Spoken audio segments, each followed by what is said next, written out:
ప్రభునందు ప్రియమైన శ్రోతలకు వందనములు. ఈ పోడ్కాస్ట్ కార్యక్రమం నాకు స్వాగతం. మీ అందరి కొరకు ఈ కార్యక్రమమును ప్రసారం చేయుచున్నాం.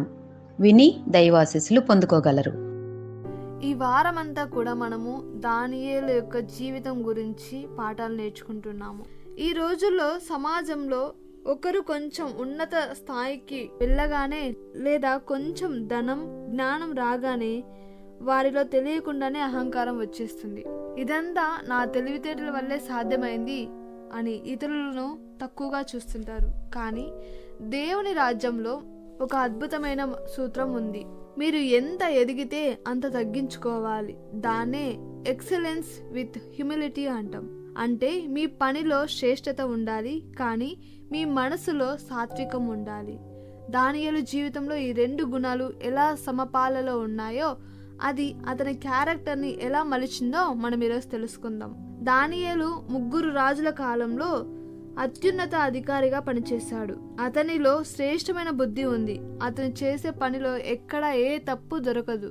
శత్రువులు అతని మీద ఏదైనా నింద వేయాలని అతని ఆఫీస్ ఫైల్స్ అన్నీ వెతికారు. కానీ బైబిల్ ఇలా చెబుతుంది, అతడు నమ్మకస్తుడై ఏ తప్పైనను ఏ లోపమైనను చేయలేదు గనుక అతనిలో ఏ నేరమును ఏ తప్పిదమును కనుగొనలేకపోయిరి అని దానియేలు గ్రంథం 6వ అధ్యాయం 4వ వచనంలో సెలవిస్తుంది. ఇది ఒక దేవుని బిడ్డకు ఉండాల్సిన శ్రేష్టత. ఇంతటి గొప్ప స్థానంలో ఉన్న దానియేలు ఎప్పుడూ గర్వపడలేదు. తన రాజుల కలలకు భావాలు చెప్పినప్పుడు కూడా ఇది నా తెలివి కాదు రాజా, పరలోకమందున్న దేవుడే దీన్ని బయలుపరిచాడు అని క్రెడిట్ అంతా దేవునికి ఇచ్చాడు. మిత్రులారా, ఈరోజు మనం పనిచేసే చోట మన సాక్ష్యం ఎలా ఉంది? బాస్ చూడనప్పుడు మనం టైం వేస్ట్ చేస్తున్నామా? లేదా అన్యాయంగా లాభం పొందాలని చూస్తున్నామా? కొలస్సీలకు రాసిన పత్రికలో పౌలు ఇలా అంటున్నాడు, మీరు చేయనదేదైనను అది మనుషుల నిమిత్తం కాక ప్రభువు నిమిత్తం మనస్ఫూర్తిగా చేయండి అని. గుర్తుంచుకోండి, మీరు చేసే ఉద్యోగం కేవలం జీతం కోసం కాదు, అది దేవుని నామానికి మహిమ తెచ్చే ఒక వేదిక. మీ పనిలో ఎక్సలెన్స్ ఉండాలి, అంటే అందరికంటే బెస్ట్గా పనిచేయాలి.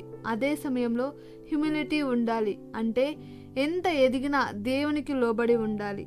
సామెతల గ్రంథం చెబుతున్నట్లు, గర్వం వచ్చిన చోట అవమానమును వచ్చును, వినయం గలవారి యొద్ద జ్ఞానం ఉన్నది.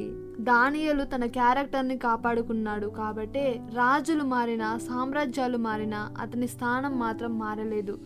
మనుషులు ఇచ్చే పదవులు తాత్కాలికం, కానీ దేవుడు ఇచ్చే హెచ్చింపు శాశ్వతం. యాకోబు పత్రికలో ఒక గొప్ప వాగ్దానం ఉంది, ప్రభువు దృష్టికి మిమ్మల్ని మీరు తగ్గించుకొనుడి, అప్పుడు ఆయన మిమ్మల్ని హెచ్చించును.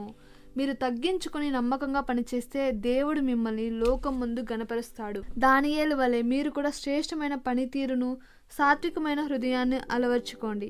నిజమైన శ్రేష్టత అంటే ఎవరు చూడనప్పుడు కూడా మనం చేసే పనిలో నమ్మకత్వాన్ని ప్రదర్శించడం.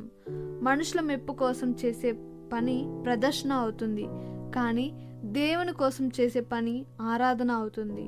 అహంకారం మన జ్ఞానానికి కళ్ళు కప్పేస్తుంది, కానీ సాత్వికం దేవుడి నుండి మరిన్ని మర్మాలను నేర్చుకునేలా మన హృదయాన్ని సిద్ధపరుస్తుంది.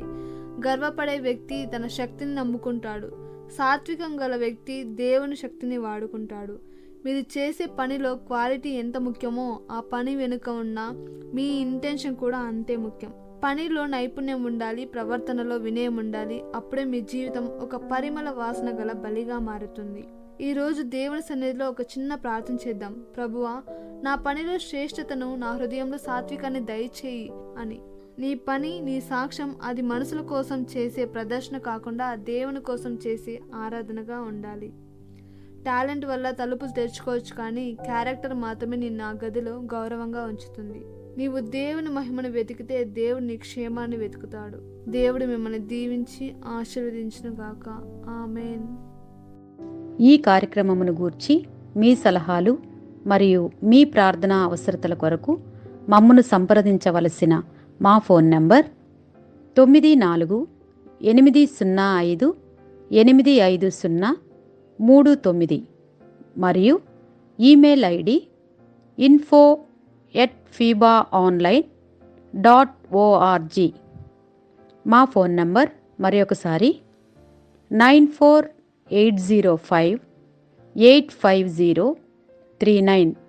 Email ID info @fibaonline.org.